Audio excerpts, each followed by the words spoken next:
It may take the links a while to have any impact on your rankings. Don't be surprised if the links have no impact on your rankings at all.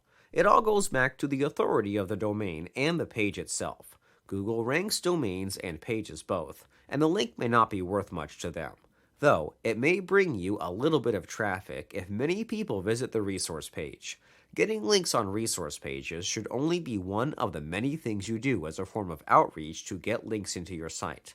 A varied approach is always best when it comes to diversifying your backlink profile.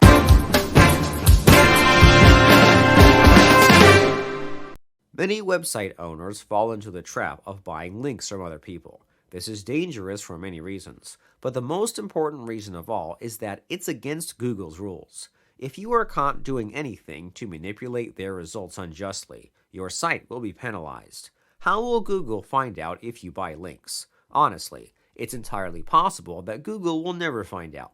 That's a risk you take. Google is always on the lookout for anything that looks suspicious. Every hour of the day, Google is crawling the web and indexing everything. It's difficult to keep anything from a company that has so many resources.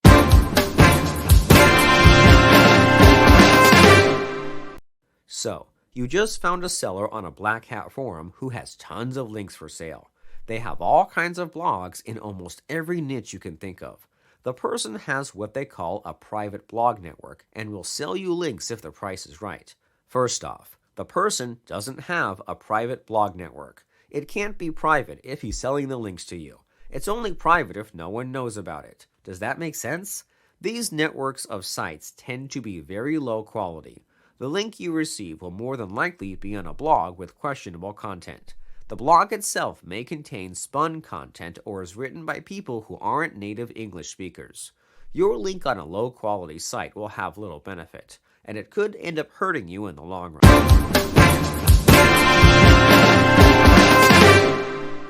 Some sellers could care less about the number of links they sell on their sites. It's not surprising in the least that every link on a page has been sold to someone. What happens if a website or a whole network of sites end up getting penalized by Google? Your site could be harmed as well. You don't want to risk your site being penalized because of one stupid thing. Paying for links is the easy way out, and it will have a devastating impact on your ability to earn money if Google catches on. If you're thinking about buying links, stop dead in your tracks and get to work on building quality content people will link to.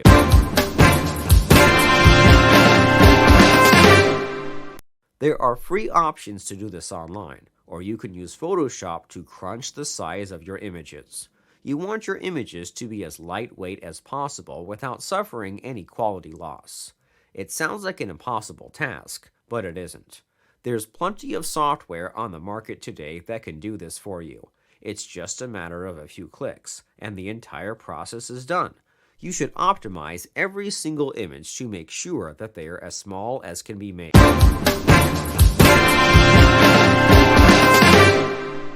Images that are too big take too long to load. That's it in a nutshell. Your site will load slowly because of the images. Google cares about how fast your site loads, and slow pages won't rank very well. This is one of those things that may be holding your site back without you ever knowing about it. Another reason why you should care is because of the amount of bandwidth your site uses. Bandwidth usage today is far less of a concern than when it once was. The reason for that is bandwidth is now much cheaper than it used to be. Though, if you have a high-traffic site, not optimizing your images will cost you quite a bit of money in overage charges.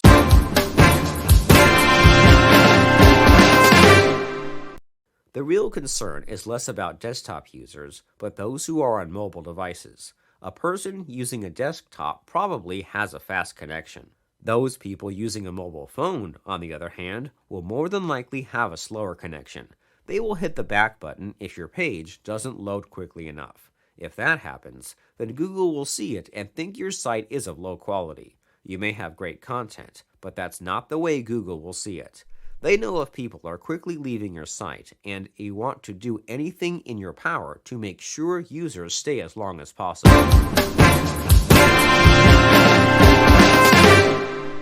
There are quite a few people out there who are concerned about giving Google too much information about their site. If you're one of those people, then you may want to try another form of analytics. You need information about who your visitors are. Most hosting companies include a basic amount of server information that gives you an idea about how many people are visiting your site and where from. This information is useful, but it's hardly enough to know what's going on with your website.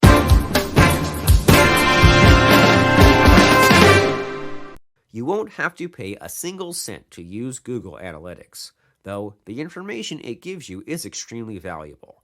You'll be able to see where your visitors are coming from and how long they stay at your site. You shouldn't think twice about using Google Analytics as a means of studying the behavior of your visitors. Google already has a ton of information about everyone as it is. A little more isn't going to change things all that much. What you get in return for giving them access to your site is far more valuable in the end. It's surprising to think that some people think they can make money online without knowing vital information about who is visiting their site.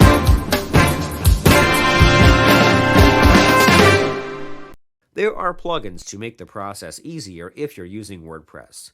You should be able to get Google Analytics up and running in a matter of minutes, regardless of how computer literate you are.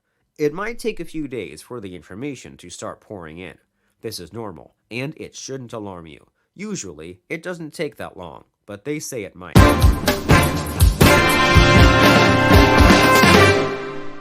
There was once a time when everyone paid attention to the density of keywords in their articles. They believed there was a magic number of times the keyword had to be repeated for a page to rank in Google.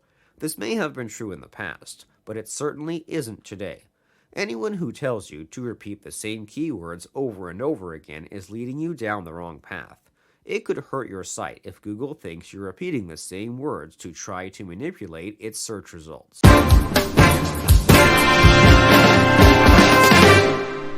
You should focus on a primary keyword. Then, sprinkle associated keywords throughout the text. These should be keywords that someone would associate with your primary keyword. What you're trying to do here is rank for other keywords. Most articles rank for several keywords and not just one. Remember, the more keywords you rank for, the more traffic your page will get.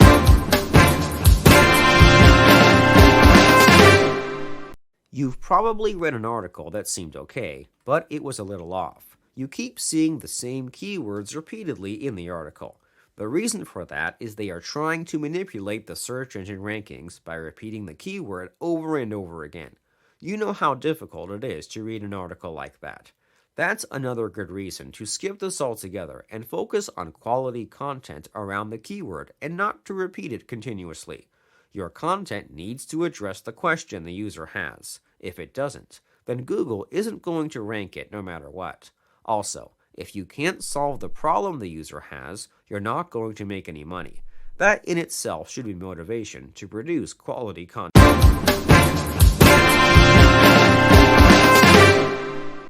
Do you have a local business that you're trying to get traffic to? It could be your own business or that of a client. You want to take a few minutes out and do all the necessary work to get listed in Google My Business.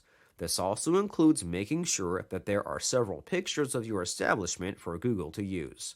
Many local SEO firms are missing out on the fact that Google now wants this information, and it should be seen as mandatory for anyone seeking traffic from their search engine.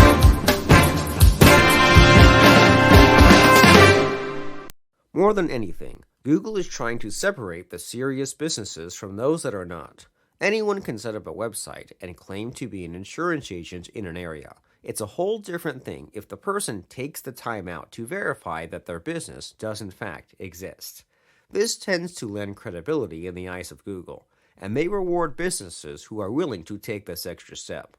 Google traffic is as good as gold, and you should be prepared to jump through many hoops to get it. You also need to realize that Google is pretty much the only game in town when it comes to local listings. No one uses the yellow pages anymore when they're searching for a product or service in their area. The first and only place they go to is Google. That in itself is the reason why you need to pay so much attention to what Google wants to make sure that you're getting listed when people search for what your business offers.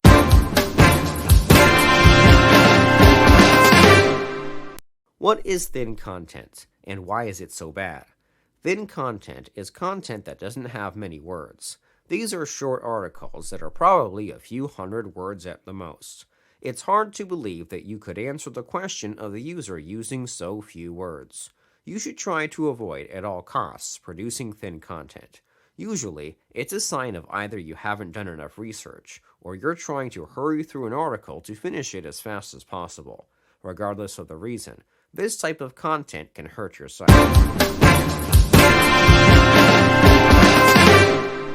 So, let's say you have a thin article and it's already getting traffic. What do?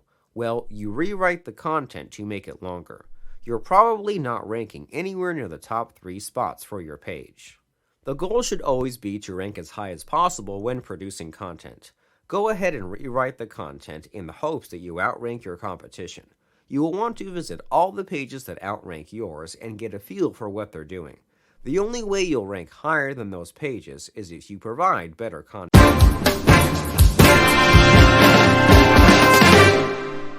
It may be in your best interest to get rid of the page entirely. Why? You don't want Google to penalize you for having thin content. If you can't improve the content and it's not getting traffic, then it's time to move on. It's possible that your site will get a boost in the rankings if you remove content Google sees as being low quality. Hopefully down the line, you'll be able to spot thin content before you publish it. You'll eventually get the hang of knowing what type of content Google wants and how to avoid anything less than stellar.